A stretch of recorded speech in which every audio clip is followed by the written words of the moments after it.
ठारू आरंभ करी आमे तहसील ऑफिस पर्यंत पहुँची तहसील ऑफिस एवं थाना रे आमर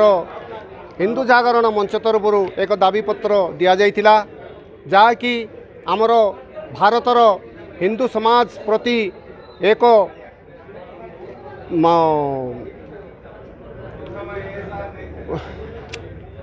हिंदू समाज वर्तमान से माने तलांत होउछंती जो माने कि बांग्लादेश रु आसीथिबा अनेक बांग्लादेशी से माने आम हिंदू उपरे अत्याचार करछंती आम माँ भौणी उपरे अत्याचार करने द्वारा सेमानकर घर द्वार नष्ट कर दउछंती घर जाली दउछंती आ सेमानकर आमर हिंदू धर्मर मंदिर मानकर मंदिर मान जगन्नाथ मंदिर को मध्य से माने ध्वंस विध्वंस कर दैछंती दिन थिला सेही हरेकृष्ण मानकर जो मंदिर थिला से माने दिने से माने रोहिंग्या माने खाइबा को पाउ नथिले मुसलमान माने तेणु से माने अनेक से मानकु वंचित खाइबार देउथिले वर्तमान सही मंदिर को से माने ध्वंस करिसेंती तेणु एही रोहिंग्या मुसलमान माने भारतर अनेक स्थान रे भर्ती होकर रहिसेंती एबे वर्तमान आमर ओडिशार आमर कोटपाड़ मध्य अनुप्रवेश कले से चिन्हट करी किमती बाहर करा जीवो सेति प्रति आमे प्रशासनिक को अनुरोध करुचु एवं से माने आमर एटिकार निर्यातना ठार आरंभ करी मानसिक सर्व प्रकार निर्यातना से भोग करी निरीह हिंदू माने बांग्लादेश रे पड़ी रही सुजोग नहीं करी आमर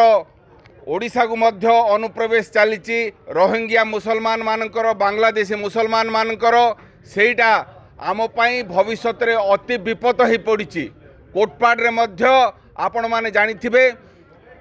प्रति आमर 1 नंबर वार्ड जोटा कि केन्दुगुड़ा 13 नंबर 12 नंबर वार्ड बंडागुड़ा बासुगुड़ा एवं नुआगुड़ा एठारे समस्त रोहिंग्या मुसलमान माने घर भड़ारे रोचंती नहले से माने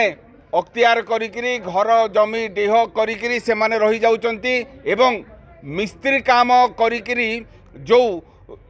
मिस्त्री मानकर एठी लोकल मिस्त्री मानकर जीविका प्रति से माने विपद सृष्टि करचंती एटा को आमे स्थानीय पुलिस रो सहायता रे सेटा को निर्देश अनुसार से मानकु विताड़ित करिया पाई कोटपाड़ रु कौनसी बांग्लादेशी मुसलमान मिस्त्री काम करिवे नहीं सेति पाई आमे आज प्रतिवाद करूचु एवं देखंतु आज्ञा आज समग्र हिंदू समाज कोटपाड़ रु आज गोटे शोभा यात्रा बाहरी थिला तहसीलदार कार्यालय तथा थाना अधिकारी को आमे दाबीपत्र गोटे देइथिलु दाबीपत्र यथार्थ वर्तमान आपण माने देखुथिबे बांग्लादेश रे हिंदू मानकर उपरे अत्याचार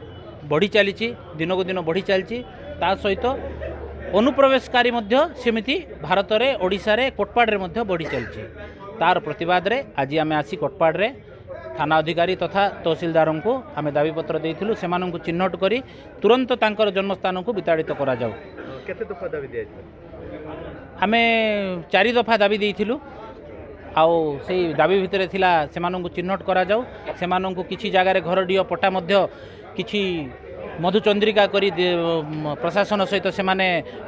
टंका पैसा मधुचंद्रिका करी से माने निजर घर डिओ मध्य कर दैचंती सेमानंकु तत्काल चिन्हट करी सेमानंकु विताड़ित करा जाऊ ता सहित से जगार जी हकदार से माने पांतु।